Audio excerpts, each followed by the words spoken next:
Hey there, meetings that matter. Welcome to day 106 of our Supersize You annual challenge. Today we're talking about meetings, and this is a great topic and a great subject because most of us, in some way, shape, or form, spend quite a significant amount of time in some sort of meeting with other people, talking to other people. Might be meeting with people one-on-one. It might be meeting with people in department head meetings or something like that, depending on what type of a job or occupation you have. Maybe it's in discovery meetings. There's all types of meetings, right? And I did an exercise once. I was working in my business instead of on my business because somebody had a problem and couldn't come in. And in manufacturing, each role depends on the other position being filled so that the line runs efficiently. So I was doing that, and I started thinking about how much time have I actually wasted, not just in meetings, but wasted instead of working on my business, and I was working in it as I cooked ravioli for the day. And it taught me a big lesson in choosing how I spend my time wisely, both in my professional as well as my personal life. And today we're talking about our personal life, right? The Supersize You annual challenge is all about us becoming a better human being the best possible version of ourselves. And part of that is making sure how we show up is appropriate for the situation. Now, I don't know about you, but we have lots of different types of meetings. We meet with the clergy before we get married, if you happen to have a religious wedding. We meet with different people. We have case study team groups now in education. We are in relationships all the time and attending different types of meetings. And my question for you is, how prepared are you for those meetings? Do you have an agenda or an outcome in mind before you invest your time meeting with anybody? You know, spending time with your kids can be considered a meeting. What's your agenda? What's your intent? What's your outcome? What's your purpose for hanging out with your kids?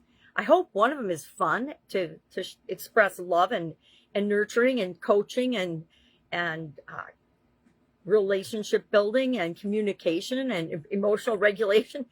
Any and all of those things could be just, taking your kids to the playground, taking your grandkids to the playground. But is there an intent? And there's always an underlying intent, right? Maybe it's just because they're having a crazy day and you want them to calm down, so you're going to take them to the playground for a little while. So you can have a couple of minutes of them running around in a safe environment and you getting to breathe while you watch them run around and play. So meetings.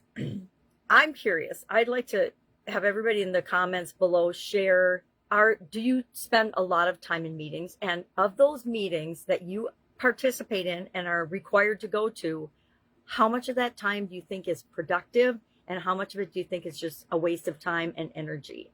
And then one thing I used to do, and I don't do it anymore because we've set things up to run really smoothly in my life and my businesses, but I used to calculate what was the cost per hour of each meeting. So for example, in corporate America, we would have a department head meeting. The hourly cost, or the hourly, take our salaries divided by and figure out a per hour rate times the number of people in that room or added together, was usually tens of thousands of dollars for sure. And was that meeting going to give us that return on investment by tying up everybody's time? For the most part, the answer was no. Most of those meetings were just automatic meetings because that's the way we do it in our business. That's the way we've always done it. That's the way we're going to continue to do it. Nobody stepped back and said, okay, well, really, we only need these 3 people to get together. So you 3 people get together and deal with this. The rest of us are going to do things that are more value added to the organization. So that's a little more business related, but it applies to our personal life too, because you know what? Each and every one of us gets 24 hours in each day that we're here on the planet.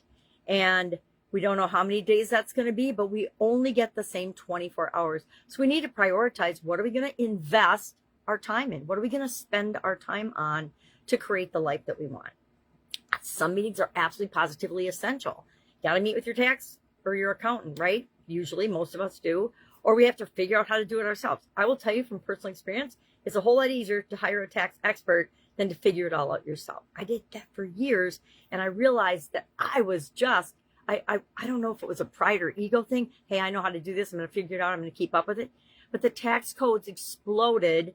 My business life and my jobs and things got more complicated.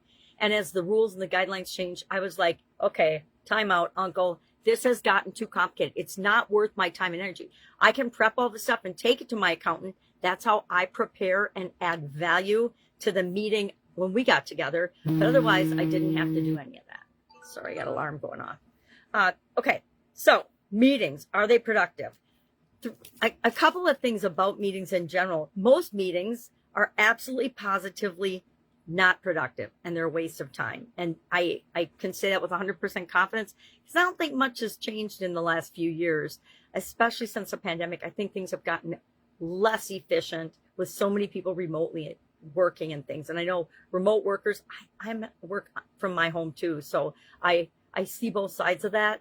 But the truth is, if you're in a different environment, it has an impact on your performance. It has an impact on us, our psyche, our performance, our relationships, everything.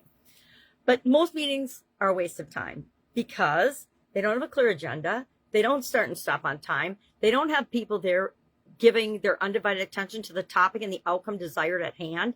They have people multitasking, sitting on their phones. I've been in meetings where people are sitting on their phone playing games. Really? Why are you here? If you can sit on your phone and play a game throughout a meeting or scroll or answer messages throughout a meeting, why are you there? You're obviously not an essential component to that meeting and to making decisions. Meeting roles. We need to have roles. If we're going to call a meeting, somebody's a facilitator. Somebody is going to keep track of time and make sure we stay on time. A timekeeper, which is usually the facilitator. Usually we need somebody to take notes and capture things. I'm sure I'm going to an AI thing this week. I'm sure there's a way to get some AI to take notes for you during the meeting, so no human being actually has to do that. So that's one less person that has to be there. And then the participants need to come prepared and engaged. They have to actually be present and come. Your responsibility as a human being is to make sure if you're going to a meeting, you go prepared, you go engaged, you go and add value where you can, and you start and stop on time. If you're setting up and running the meeting, it's your responsibility to be on time, set the example for everybody else, and then to start on time. End every meeting with a decision that's been made. Start every meeting with an agenda and an outcome. This is why we're here. So everybody is on the same page. We're not here to do 18,000 things. We're here to do maybe 1 to 3 things. We need to make a decision about X. We need to plan out, and let's get a smaller committee together to plan out this particular project. Each item that's on the agenda then needs an owner, an action item. What is the next thing that we can expect to see as a result of this meeting? And then what are the next steps? If there are next steps, do we need to meet again?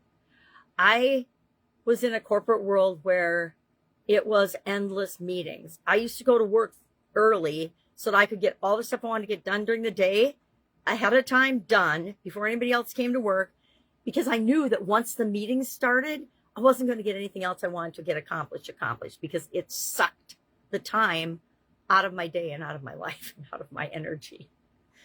But only the meetings that I wasn't leading, of course. So share in the comments below. I'm going to stop beating a dead horse because I think we all know this.